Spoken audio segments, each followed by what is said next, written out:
ایک بار پھر سعودی عرب سے آنے والے مسافروں پر آب زمزم لانے پر پابندی عائد کر دی گئی ہے۔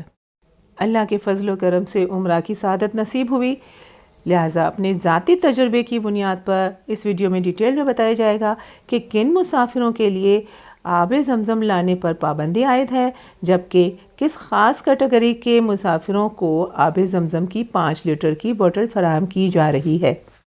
اس سے پہلے اگر آپ نے چینل کو سبسکرائب ابھی تک نہیں کیا تو ضرور کر لیجئے، کیونکہ میری ہر ممکن یہ کوشش ہوتی ہے کہ اپنے ذاتی تجربے اور ریسرچ کی روشنی میں انتہائی مستند معلومات آپ تک پہنچائی جائے۔ بسم اللہ الرحمن الرحیم۔ السلام علیکم۔ میڈیا رپورٹس کے مطابق سعودی عرب سے آنے والے مسافروں پر آب زمزم لانے پر پابندی عائد کر دی گئی ہے۔ اس حوالے سے جدہ ایئرپورٹ حکام نے Pakistan international air line PIA سمیت تمام پرائیویٹ ایئر لائنز کو ایک مراسلہ جاری کیا ہے، جس میں کہا گیا ہے کہ صرف عمرہ اور حج ویزا کے حامل مسافروں کو ہی آب زمزم لانے کی اجازت ہوگی۔ زائرین 5 لیٹر کی ایک ہی بوتل لا سکتے ہیں۔ مراسلے میں کہا گیا کہ وزٹ ویزا، بزنس ویزا اور سیاحتی ویزا رکھنے والوں کو آب زمزم لانے کی اجازت نہیں ہوگی۔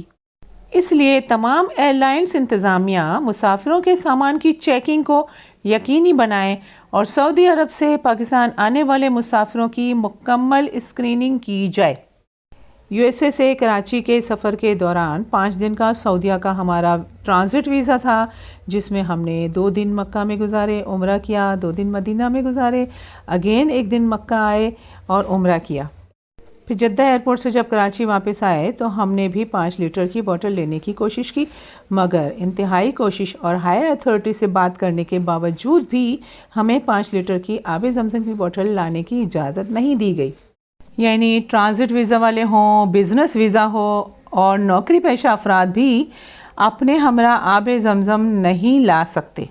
صرف اور صرف عمرہ اور حج ویزا کے حامل مسافروں کو ہی آب زمزم لانے کی اجازت ہوگی۔ ویڈیو سے اگر آپ کی معلومات میں اضافہ ہوا تو لائک ضرور کر لیجئے گا۔ مثبت سوچ کے ساتھ پر امید رہیں، مگر برے حالات کے لیے تیار بھی۔